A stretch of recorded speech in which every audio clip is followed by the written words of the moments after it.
Hello everybody, Phantom Star here. Just a quick video.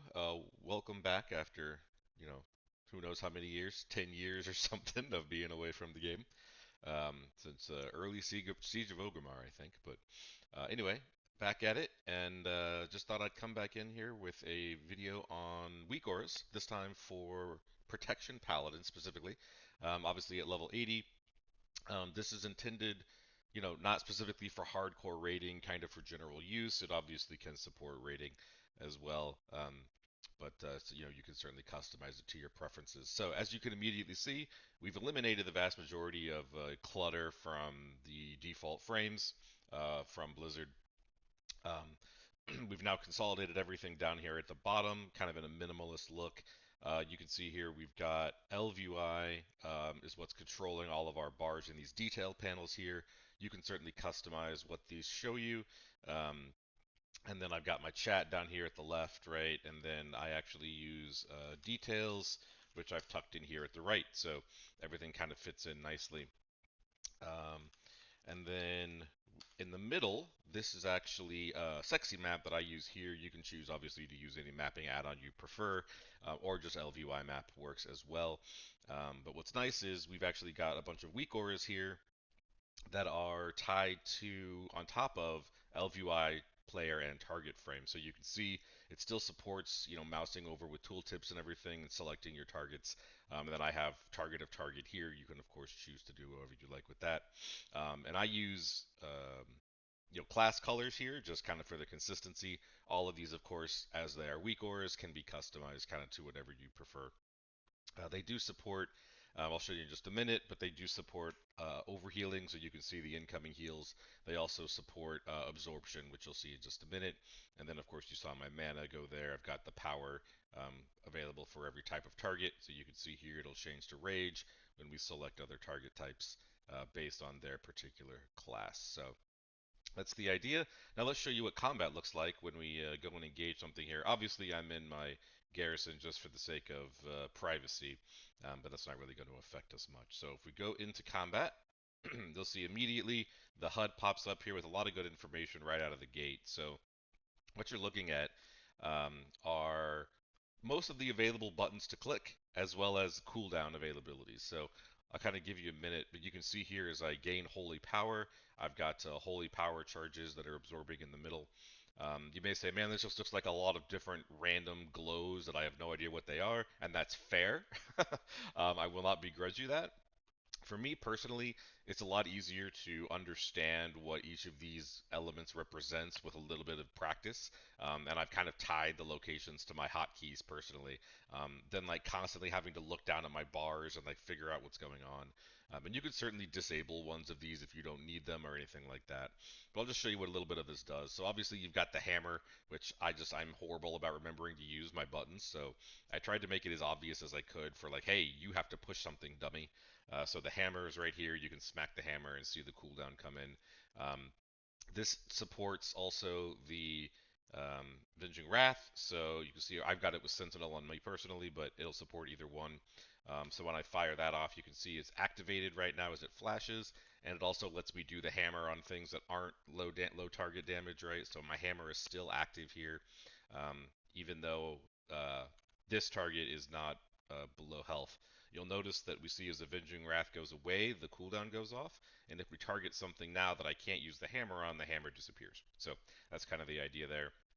This is obviously your holy armaments at the right, so you can see that basically the color tells you which one is next up to cast. So the sword now being yellow and the shield being red means that the sword here is the next one to cast for Sacred Weapon. You can see the second charge is regenerating here, but if I cast it again, you can now see the whole thing is on cooldown. The kind of fire element is the shield buff, and then the sparkle element is the sword buff. So it kind of shows you everything going on. And then as it recharges, it'll actually flash and tell you it's ready to go, at least for charge 1 as the sword buff winds down here. And then that will fall off of me as soon as that's no longer available, like so.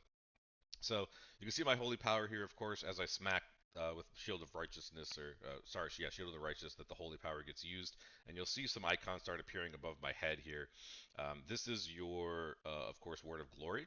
So there's a few different things going on. The sparkles in the middle are your second charge. I use that. The the yellow glow is the I have available Word of Glory, and then the gray here is indicating how much I have to do to build up another one. So I've got one charge of the shield right now. If I hit it again, it turns yellow, meaning I'm almost there. And then if I hit it again one more time, it now converts into an active Word of Glory available for me to use, right? So that's kind of how that works. Um, and then over here, we've got a bunch, basically your DPS shots, right? So if I start throwing some of these out, the shield is Avenger Shield just straight up, but it does support the procs where you can throw a free shield. So as I pull some more of these, the ring is obviously ring Eye of Tyr. The kind of the ring represents that, so I can throw that out. The glow in the middle here is your Divine Toll, so you pop that out and you'll see that disappear. And then the lovely swirling hammers represents blinding light. So those are all supported. But this one has a little timer on it. You can obviously add timers to anything you want here.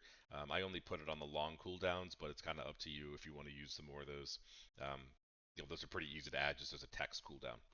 So, just kind of some last few things here. These are obviously your big long cooldowns, that represented with the different kind of glows here. So you've got Sentinel, which we already showed off, or Avenging Wrath, which is that one there with the hammer. We've also got Guardian of Ancient Kings, which is the bottom left here, the longest cooldown. You've got your Ardent Defender, which is this guy over here. I basically tried to put the things that you're going to want to use regularly on the right side, right? So Wrath, Ardent Defender, and your Holy Armaments you're kind of constantly using throughout the battle. Their cooldowns are pretty short, so those are all over there. And then lastly, of course, the Bubble. When you pop that guy, this is a little bit redundant since you have the bubble right on top of you, but for the sake of completion, it kind of worked out. And then your holy power charge is all in the middle. When you see the big holy power, that means you're full, and you better go ahead and start throwing it. So you'll notice I have forbearance here, and these two glows in the middle disappeared. That's because those are your lay on hands and bop, blessing of protection. Since I am my own self-target right now, because I can't obviously cast those on an enemy, they disappeared because forbearance made that non-castable. So now if I, for example, use Blessing of Protection on myself, you'll see they both disappeared because the target I am now currently essentially targeting with Blizzard's auto self-cast is myself, and I cannot cast that on myself. You could adjust that so that it still shows you the availability and the cooldowns if you wanted to. I personally turn that off, but that's just up to you how you want to support those. And then as forbearance goes away, of course, this will come back.